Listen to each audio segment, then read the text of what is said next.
Sephumile uBaliphala Mthakathi echaza mayelana nowakhe owabambisana naye waseZimbabwe. Sobona kuphina ku-platform yakho lombuso njengamanje. Uma usuku lakho lokuqala la ngicotho ngizokulungela ukupress subscribe button. Phawula Mthakathi sephendulile mayelana ney'nsolo ey'bonakala ey'nkundleni zokuxhumana lapho-ke eshuthe nowesifazane obizwa ngokuthi ungaseZimbabwe ubambele ubekezela Dube. Laphana-ke uPhawula Mthakathi ukuchazile ukuthi uke waba nentombi eZimbabwe kodwa hhayi unkosikazi noma-ke umakoti, noma ngathiwa ube naye umakoti eZimbabwe. Ingani kuyasho ukuthi umuntu akalandele la athanda ngakhona, njengoba-ke ethi uma ukuthi khona abagane abaseZimbabwe noma-ke baseNigeria noma-ke abangenamaphepha ongebona abakuleli izwe abahambe nabo uma kuwukuthi bafisa ukuhamba nabo. Mlaleli wami ngaphandle kokusho isikhathi sakhe silalele. Okay, okokuqala nje sicela ukubonga abantu base-South Africa ngesupport. Ngicela ukunibonga nonke abantu base-South Africa ngesupport. Kuhlale kukhona ukuthi uma usebenza wenza into ephilayo kuhlale kukhona labo abangabathakathi abathandazela ukuthi kungathi ngonakala lokho okwenzayo. Kwesinye isikhathi kuze kwenziwe ngisho yibo labo osuke usebenza nabo hamba nabo. Kube yibo abanomona. Kwesinye isikhathi phela abanisebenza amandla walingana. Kuyenzeka ukuthi nenze into eyodwa, niqashwe umsebenzi owodwa, nihola imali efanayo, nibheke endaweni eyodwa, nifuna into eyodwa kodwa manje amandla angalingani. So kokunye uthola ukuthi kwabona labo abantu osuke usebenza nabo abanye babo bagcina sebenomona. Bese kuba ngabantu ke nje okungafanele abantu besethusi. Ningalokuthi nethuke. Abantu base South Africa bahlukene phakathi ngalento yabantu bokufika.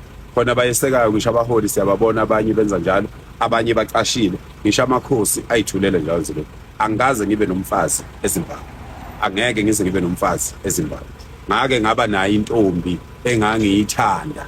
Kodwa ngabona ukuthi hayi angeke kulunge mase ngihosha inyawo. Futhi ngaphambi kokuthi leyo ntombi ngikhulume nayo, ngenza isiqiniseko sokuthi ngibuke ukuthi izinto zayo zokubala ezweni ziqondile yini. Angifuni ke ngoba mina ngithi mase ngehlukene nomuntu bese ngibabhitha, bese ngihambe ngenza izinto ezirong. Kodwa uma ngabe kuqhubeka kulokhu kuvela izinto ezingezinhle kanje, kuzofanele kube khona izinto engiyivezayo eziwubufakazi bokuthi ngempela akuyona i-relationship eyake yaba into eserious. Kwaba kuyi-relationship nje ukuthi mhlambe umuntu phela umthanda uya ubuka ukuthi ubheke khona. Uma ubona akabhekile la ubheke khona uyayihlehle njengendoda, uhlehle ngendlela futhi enhle, akho nzondo, akho lutho. Kodwa futhi ukube kuthiwa phela mina ngivikela abantu bokufika, ukube kuthiwa kukhulunywa ngokuthi kanti uphakela sonke lesi sikhathi nje evikela abantu bokufika ingoba unentombi eZimbabwe ngoba kezwakala.